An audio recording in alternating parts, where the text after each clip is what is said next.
नमस्कार दोस्तों, आज हम आपके लिए एक अद्भुत बोध कथा लेकर आए हैं जो जीवन के एक बेहद गूढ़ प्रश्न का जवाब देती है।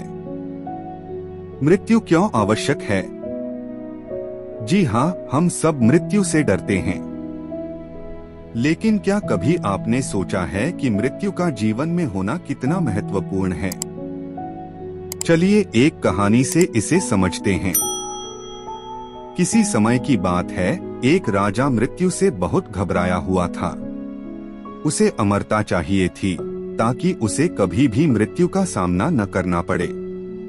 यही सोचकर वह एक महान संत के पास पहुंचा, जो राज्य के बाहर एक विशाल वृक्ष के नीचे ध्यान में लीन थे। राजा ने कहा, हे स्वामी, क्या कोई ऐसी औषधि है जो मुझे अमर बना सके? कृपया मुझे अमरता का रहस्य बताइए। संत मुस्कुराते हैं और पास के पहाड़ों की ओर इशारा करते हैं और संत कहते हैं, हे राजन, तुम्हारे सामने जो दो पर्वत हैं, उन्हें पार करोगे तो एक झील मिलेगी। उस झील का जल पीने से तुम अमर हो जाओगे। राजा उत्सुकता पूर्वक पर्वत पार करता है और झील तक पहुंचता है। राजा ने झील का पानी पीने के लिए जैसे ही हाथ बढ़ाया, उसे किसी की कराहने की आवाज सुनाई दी। वह आवाज का पीछा करते हुए एक बूढ़े और दुर्बल व्यक्ति तक पहुंचा, जो अत्यंत कष्ट में था। राजा ने कहा, हे बुजुर्ग, तुम्हारी यह दशा क्यों है? बूढ़ा व्यक्ति बोला, मैंने भी इसी झील का पानी पी लिया था और अमर हो गया। पहले तो सब ठीक था, पर अब मेरी उम्र 100 साल से भी अधिक हो चुकी है। मेरे बेटे ने मुझे घर से निकाल दिया और मैं 50 साल से यहाँ पड़ा हूँ बिना किसी देखभाल के। मेरे बेटे और पोते मर चुके हैं, पर मैं अभी भी जीवित हूँ। उदास होकर राजा ने सोचा, बुढ़ापे के साथ अमरता का क्या लाभ?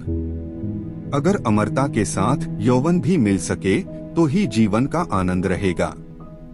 इसलिए राजा संत के पास वापस जाता है और उनसे अमरता के साथ यौवन का उपाय पूछता है।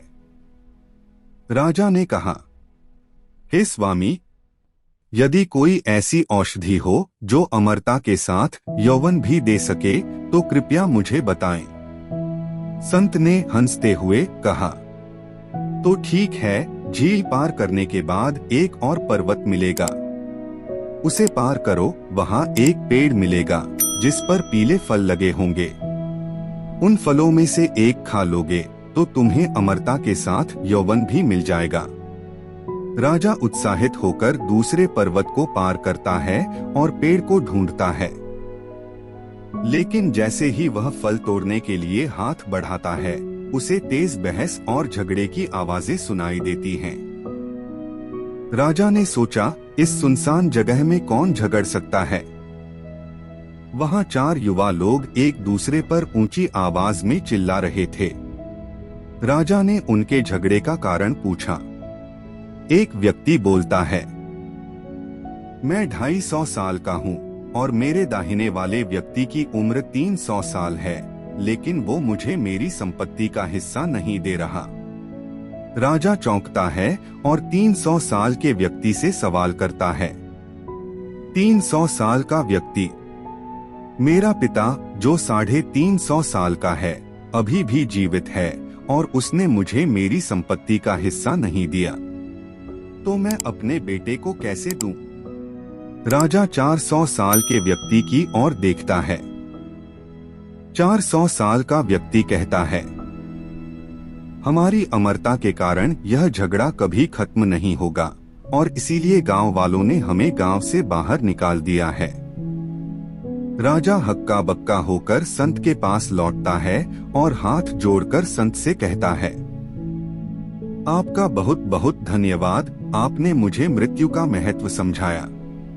संत ने मुस्कुराते हुए कहा, मृत्यु के कारण ही इस संसार में प्रेम और संतुलन है। संत की ये बात राजा के मन में घर कर गई। मृत्यु के बारे में चिंता करने के बजाय हर दिन और हर पल को खुशी से जीना ही सच्चा जीवन है।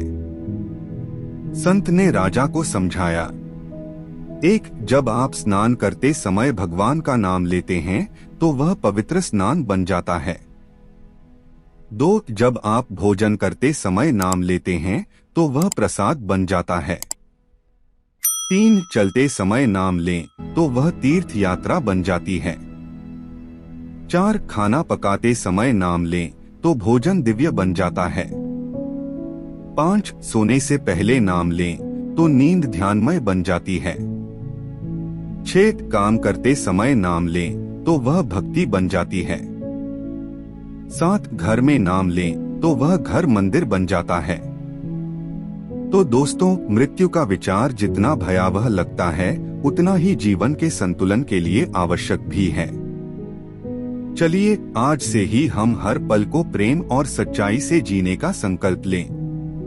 अगर आपको यह कहानी पसंद आई हो तो लाइक, शेयर और चैनल को सब्सक्राइब करना न भूलें। जीवन का हर पल अनमोल है, इसे पूरी तरह जिएं।